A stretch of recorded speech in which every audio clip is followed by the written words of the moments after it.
என் செல்ல குழந்தையே, இன்று இரவுக்குள் உன் வராகி என் வாக்கினை நீ கேட்டு விடுகின்ற பட்சத்தில், என் தங்கமே, நாளைய மங்கள வெள்ளிக்கிழமையின் வெற்றி விடியலில் என் பிள்ளைக்கு 2 நல்ல செய்தி உன்னை தேடி வரப்போகின்றது.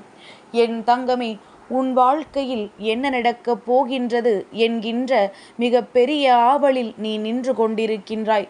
நடப்பது எதுவுமே நமக்கு சாதகமாக இல்லாத பொழுது இனி என்னதான் நடந்துவிடப் போகிறது என்று பார்த்து கொள்ளலாம் என்று அமைதியாக நின்று கொண்டிருக்கின்றாய்.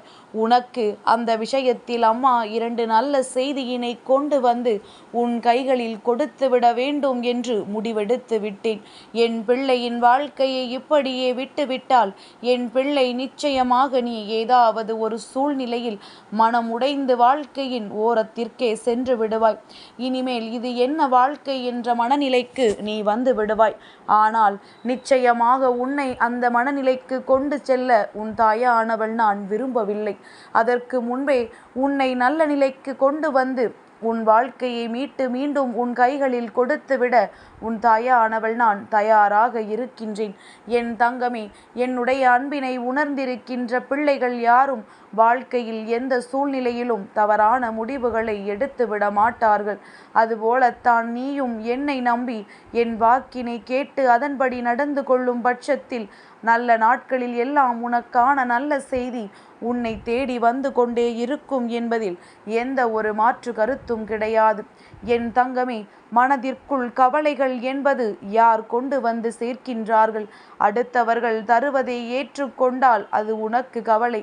விட்டுவிட்டால் என் பிள்ளை அந்த கவலை உனக்கில்லை என்பதனை நீ எப்பொழுதும் புரிந்து நடந்து கொண்டால் போதும். என் தங்கமே, நல்ல செய்தி என்றால் என்ன? நீ நினைத்த விஷயம் உனக்கு நல்லதை செய்து கொடுப்பதுதான். நீ எந்த லட்சியத்தை நோக்கி பயணித்து கொண்டிருக்கின்றாயோ அந்த லட்சியத்தில் உனக்கு ஏற்பட்ட தடங்கல்களை சரி செய்து உனக்கான நல்ல செய்தியினை உன்னிடத்தில் கொண்டு வந்து சேர்ப்பதுதான் அந்த நல்ல செய்தியாகும். அந்த நல்ல செய்தியை அம்மா உனக்கு இன்று தருகிறேன் என்றால் என் பிள்ளைக்கு அது சந்தோஷம்தானே. நாளைய வெற்றி விடியல் உனக்கு மங்களகரமான வெள்ளிக்கிழமையின் விடியல், பங்குனி மாதத்தினுடைய கடைசி வெள்ளிக்கிழமையில் உன் வாழ்க்கை ஒரு அற்புதம் நடக்கும் என்றால் அதை உன்னால் நிச்சயமாக ஏற்றுக்கொள்ள முடியாத மிக பெரிய அதிசய மாற்றமாகத்தான் இருக்கும். என் தங்கமே, தெய்வத்தின் சக்திகள் எல்லாம் அதிசக்தி வாய்ந்த நாட்களில் மிகவும் அதிகமாக இருக்கும். அதுபோலத்தான் நாளையும் வெள்ளிக்கிழமை விடியல் உன் வாழ்க்கையில் நடத்துகின்ற அற்புதம் இந்த தாயானவளை இனி நீ வாழ்க்கையில் மறக்கவே முடியாதபடிக்கு உனக்கு பல நல்ல விஷயங்களை செய்து கொடுக்கும். நல்லது எது, கெட்டது எது என்று என் பிள்ளை எப்பொழுதுமே தெரிந்து கொண்டு நீ வாழ வேண்டும். நல்ல விஷயங்களை நீ ஆராய்வதற்கு பழகாவிட்டாலும் கெட்ட விஷயங்களில் இருந்து ஒதுங்கி இருப்பதற்கு எப்பொழுதுமே நீ பழகிவிட வேண்டும். என் குழந்தை, உன் வாழ்க்கையில் உனக்கு ஏற்படுகின்ற ஒவ்வொரு விதமான சூழ்நிலைகளிலும் இருந்து நீ வெளியில் வர வேண்டிய கட்டாயம் இப்பொழுது வந்துவிட்டது.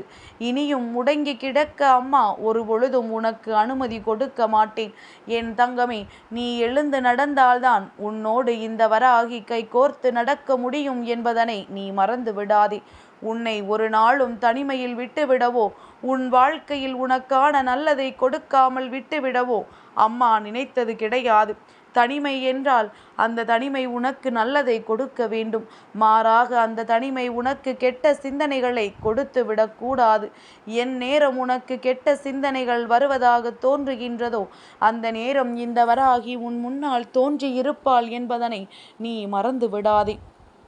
என் தங்கமே, சில நேரங்களில் நீ நினைக்கின்றாய், அம்மா, நாம் மனம் கஷ்டமாக இருக்கிறது என்று தெய்வத்தை நாடி கோவிலுக்கு செல்கின்றோம். ஆனால் அங்கும் நம்முடைய மனது வேதனைப்பட்டால் நாம் யாரிடத்தில் சென்று நம் கஷ்டங்களை சொல்வது என்று என் பிள்ளை யோசிக்கின்றாய் அல்லவா? இது நிறைய குழந்தைகளுக்கு இப்பொழுதெல்லாம் நடந்து கொண்டிருக்கின்றது. தெய்வத்தை நாடி அங்கே செல்லும் பொழுது அங்கிருக்கின்ற சில மனிதர்களினுடைய வார்த்தைகளினால் உன்னுடைய மனது உடைக்கப்படுகின்றது. என் பிள்ளை, தெய்வத்தை சரியாக கூட தரிசனம் செய்ய முடியாமல் நீ வெளியில் வந்து விடுகின்றாய். இப்பேற்பட்ட மனநிலையில் நீ என்ன சிந்திக்க வேண்டும் தெரியுமா? நாம் வந்தது தெய்வத்தை தரிசிக்க மட்டும்தான். நீ வெளியிலிருந்து வணங்கினாலும் சரி, அருகில் நின்று வணங்கினாலும் சரி, நீ வணங்குகின்ற தெய்வத்தின் பெயரை உன் வாயால் உச்சரித்து விட்டாலே போதும். அத்தனை பேரையும் தாண்டி அந்த தெய்வத்தின் ஆசிகள் உன்னை வந்து சேர்ந்து விடும். இடையில் இருக்கின்ற இந்த மனிதர்களை எல்லாம் ஒரு பொருட்டாக நீ ஒரு பொழுதும் நினைக்க கூடாது.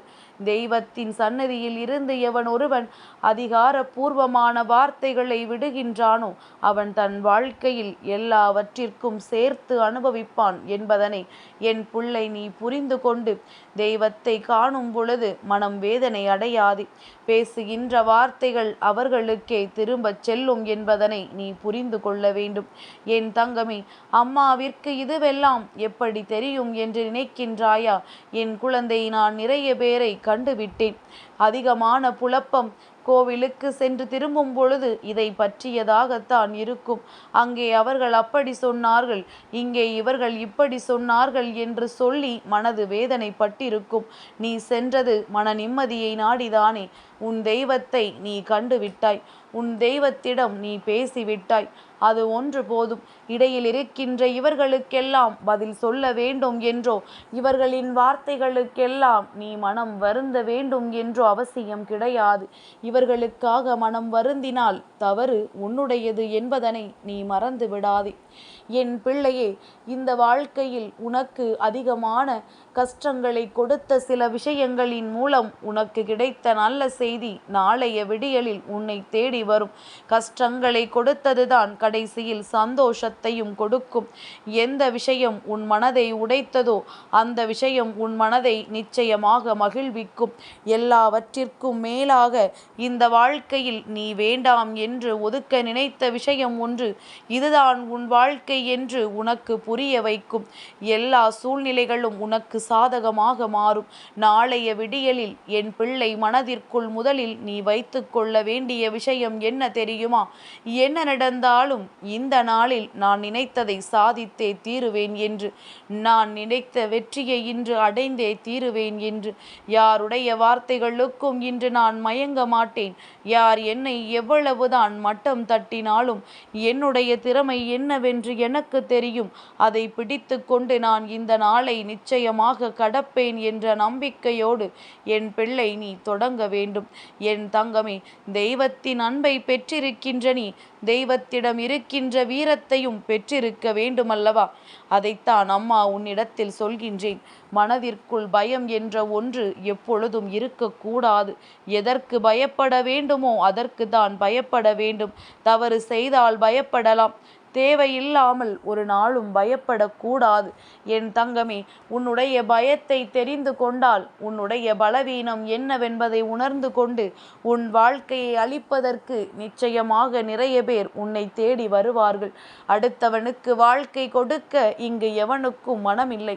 மாறாக அடுத்தவன் வாழ்க்கையை அழிக்க நினைக்க வேண்டும் என்றால் நீ நான் என்று முண்டியடித்து கொண்டு வருவார்கள். இந்த சூழ்நிலைகளை எல்லாம் உன் வாழ்க்கையில் நீ நிச்சயம் கடந்து வர வேண்டும்.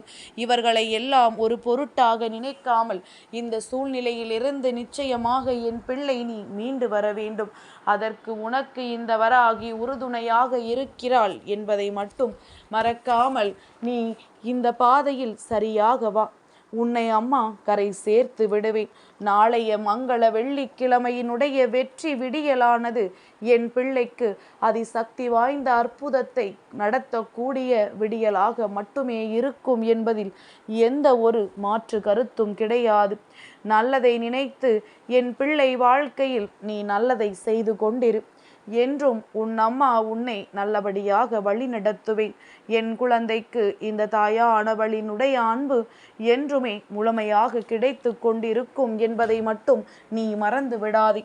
எந்த சூழ்நிலையில் யார் உன்னை கைவிட்டாலும் உன் அம்மா உன்னை ஒரு நாளும் கைவிட மாட்டாள் என்பதனை என் குழந்தை நீ தெளிவாக உணர்ந்து கொள். வெற்றி என்பது உனக்கு நிரந்தரம். அதை தக்க வைத்து கொள்வது உன்னுடைய திறமை என்பதையும் நீ எப்பொழுதும் புரிந்து கொள்.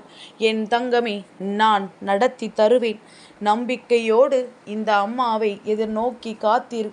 என் பிள்ளைக்கு வெற்றி செய்தி நாளைய விடியலில் உன் அம்மா என் மூலமாக நிச்சயமாக வந்து சேரும். என்றும் உன்னுடைய அன்பை உன் அம்மா எதிர்பார்க்கின்றேன். என் தங்கப்பிள்ளைக்கு இந்த வராகி அம்மாவினுடைய ஆசீர்வாதங்கள் எப்பொழுதுமே முழுமையாக கிடைக்கும்.